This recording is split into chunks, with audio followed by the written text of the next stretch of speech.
And President Prabowo Subianto of the Republic of Indonesia reached a political agreement on the Comprehensive Economic Partnership Agreement. President, the floor is yours. Yes, thank you.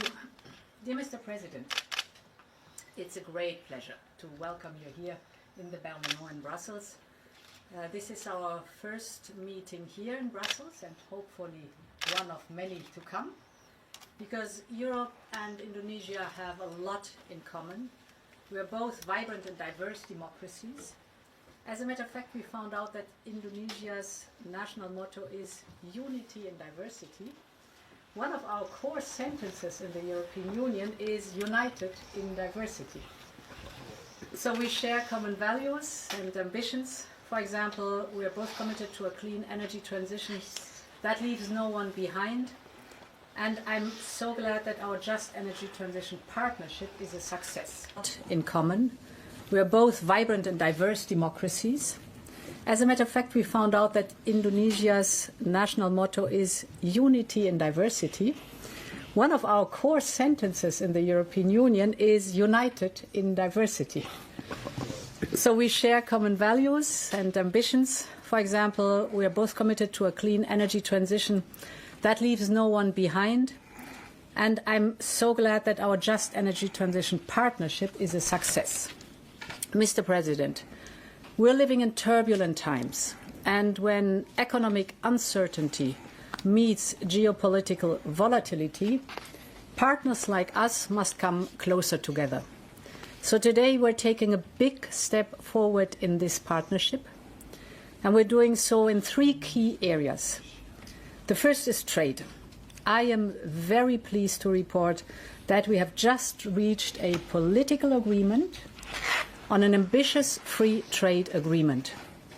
It's a comprehensive economic partnership agreement. We call it CEPA. After 10 years of negotiations, we have achieved a breakthrough. So, Mr. President, I want to thank you for your leadership. Together we are sending a strong message about the importance of predictable, long-term partnerships. Partnerships that are built on trust, reciprocity, transparency and shared values. This new trade agreement will bring great opportunities to both our people. Indonesia is one of the largest economies in the world, with a GDP of 1.2 trillion euros. It is a leading supplier of goods that are vital for the digital and green transition, and it represents a growing market of over 287 million people. Together, we represent a market of 730 million people. Indonesia is also the ASEAN country with the largest economy, but today it is only the European Union's fifth trade partner in the region, and the European Union's fifth largest recipient of foreign direct investment among the ASEAN countries. So there's a lot of untapped potential in our trade relationship, and therefore this agreement comes at the right time. Because the new agreement will open new markets, it will create more opportunities in key industries. Business active in agriculture, in automotive and in services will massively benefit from it. This agreement will also help strengthen the supply chains of critical raw materials that we need to power the clean and the digital transition. We want not only a secure supply, but we want responsible supply. This we have in common. That means respect for the environment, respect for the local communities, and a clear focus on good jobs and local value creation. This is the European way of doing business, and you can count on us. My second point is on geopolitics and security. In times of global challenges like these, partners must strengthen their ties. Europe and Indonesia share a deep commitment to peace, to stability, and a rules-based international order. So today we discussed raising our relationship to a level of a strategic partnership. This would mean implement the important work we are doing together as part of the EU-ASEAN relations. So we've launched the discussion, and I sincerely hope we'll reach this important milestone together. My third and last point is on the connection between our people. They should be the first to benefit from our stronger ties. So I'm pleased to announce that the European Commission has adopted a decision on a visa cascade. It means that from now on, Indonesian nationals visiting the European Union for a second time will be eligible for multi-entry Schengen visa. This will make it easier to visit, but also to invest, to study, and to connect. In short, we're building a bridge between our societies. Mr. President, thank you again for coming. The message we send today is powerful and clear. In hard times, some turn inwards towards isolation and fragmentation. Europe and Indonesia are choosing a different path, one of openness, partnership, and shared opportunities. Now I look forward to swiftly concluding the free trade agreement. You are always welcome here, and you can count on Europe. Thank you very much. Thank you, Your Excellency, Madam President Ursula von der Leyen, President of the European Commission, distinguished delegates, ladies and gentlemen. First of all, it's a great honor for me to be here, to be received by the European Commission, and I would like once again to apologize for visiting you on a Sunday. I know this is a very out of the ordinary, so this is a really great honor that you give me, and also a great sacrifice. But I think this also shows the importance that we attach to the relationship between Indonesia and the European Union. I would like to say that today we have achieved a breakthrough.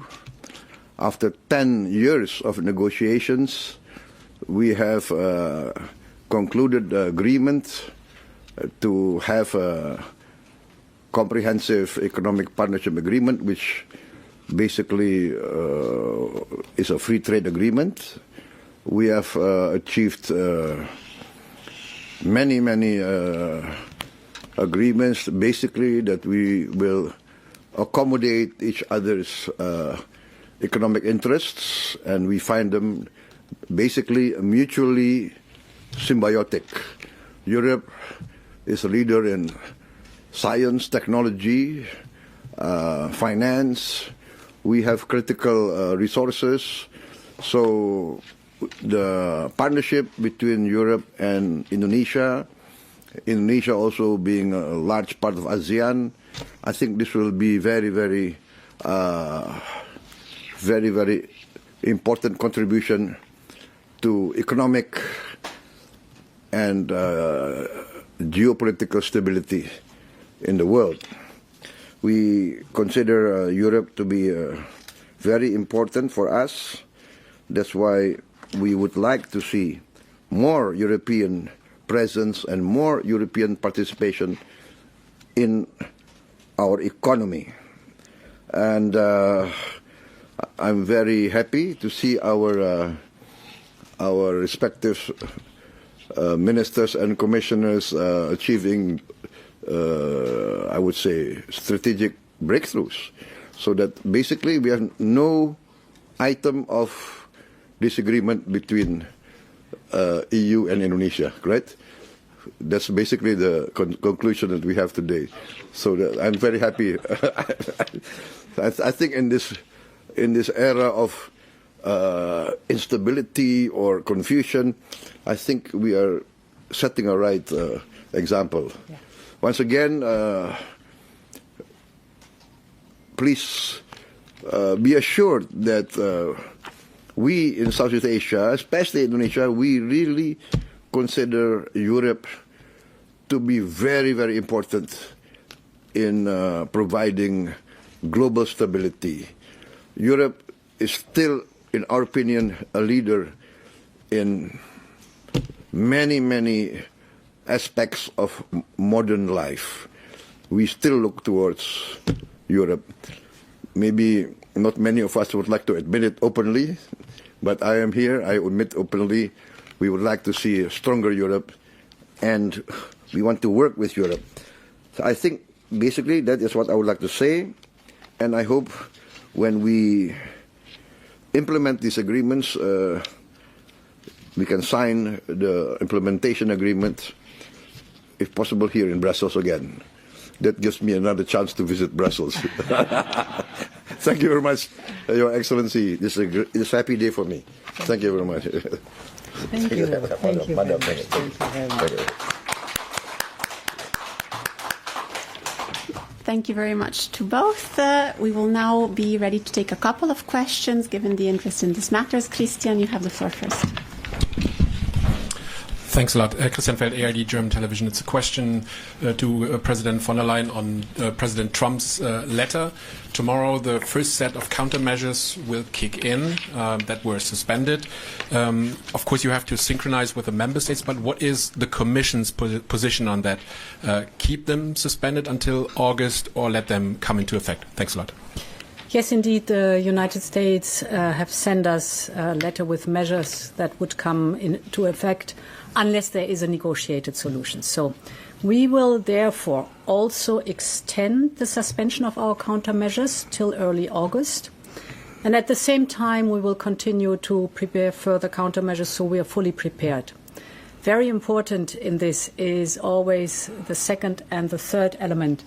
The second element is to diversify our trade relationships. So this big and important political agreement on a free trade agreement with Indonesia is today a huge milestone forward and shows that we are looking for new open market. And the third element, of course, is working on the single market itself, deepening the single market, because this is our safe harbor. You want, President, you want to add? No? Then we will take a second question. Second question, Francesca. Madam President, Francesca Basso, Corriere della Sera. You received the letter from US. You always choose the dialogue as a strategy, but apparently is not paying off. So what is your reaction to this letter that has some strong tone? Thank you. So we have, as you know, a two-track approach. It's very important. We have always been very clear that we prefer a negotiated solution. This remains the case, and we will use the time that we have now till the 1st of August. And on the second track, since the very beginning, we have worked and now are ready to respond with countermeasures. We've prepared for this, and we can respond with countermeasures if necessary. So this two-track approach pays off because we are prepared. Thank you very much. I think we have taken our couple of questions. There's another hand I see. Yeah, you want to? You want to ask to me or not? Yes. Ask Mr. President. Please don't ask a hard question. Thank you. Yes, I guess I would love to ask two questions, actually, a sort of double-barrel question. One starting with you. I wonder, you talked a little bit about the fact that you still look to Europe as a leader in the world. I wonder if you see it as something that could replace the United States and as something that could sort of fill in the gaps that the United States is leaving as it pulls back. And then President von der Leyen, I wonder if the ACI, the anti-coercion instrument, is on the table as you consider preparing further countermeasures. No, I think United States will be always a very important leader in the world. But I consider Europe to be also a very important factor in the world civilization. The history of Europe, Europe is in the leading edge of many science, technology, etc. And Europe is always leading the world in upholding democratic values, human rights, etc. So we consider Europe still a very important factor, and we would like to see a very strong Europe. This I think, is part of this the world architecture of let us say multipolar and powers that will contribute to peace and stability, because the planet is getting smaller. So everything now is interconnected, and climate change is a fact of life. Environmental impact of industrialization is a fact of life. So the planet getting smaller. We need a strong powers that contribute to peace and stability, and we consider Europe to be very important. Yes. On your question, as you know, we have prepared and agreed on a first list of countermeasures. We have developed a second potential list of countermeasures that is by now agreed to, and the ACI is created for extraordinary situations. We are not there yet. This is very important. This is now the time for negotiations, but this also shows we are prepared for all eventual scenarios. So, Mr. President. Thank you very much, Madam. Again, thank you very much. Very glad about Once that. again, I apologize Sunday. No. I apologize to all of you. Thank you, Mr. President. Thank you. Have a nice afternoon. Goodbye. Bye.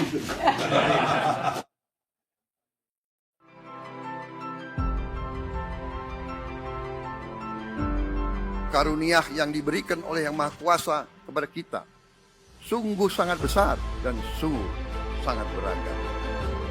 Namun tengah segala karunia tersebut, kita pun harus berani untuk menjadi bangsa yang berani, bangsa yang tidak takut tantangan, bangsa yang tidak takut rintangan, bangsa yang tidak takut ancaman.